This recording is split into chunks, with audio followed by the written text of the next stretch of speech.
Iza Calzado may pahayag sa online. Bakit kaya napahanga ang mga fans sa kanya? Ang buong detalye, alamin!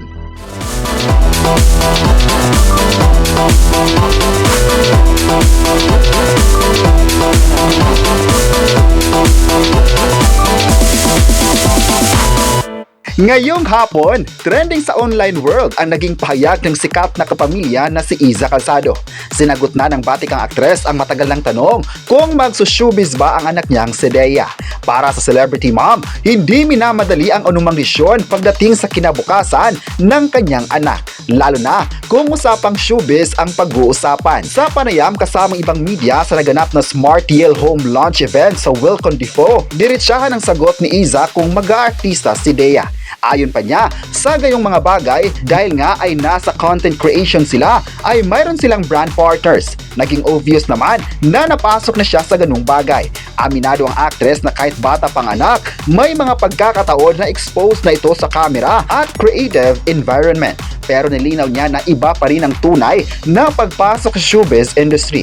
Aminado naman si Iza Calzado na kung ano man ang mga bagay na magiging komportable siya, ay susuportahan niya ito.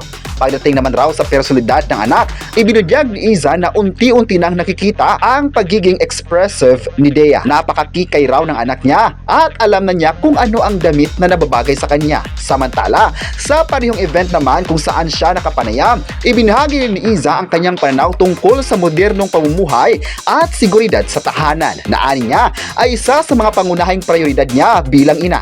Kaugnay rito, patuloy pa rin ang Smart TL Home Pop-Up Booth sa Wilcon Depot, Balintawak hanggang June 30, kung saan tampok ang iba't ibang smart security solution at limited offers. Dahil dito ay marami sa mga fans ni Iza Calzado ang masaya sa naging pahayag niya sa kanyang anak. Maganda naman talaga na magiging suportado ang isang ina sa mga bagay na makakatulong sa plano ng isang anak.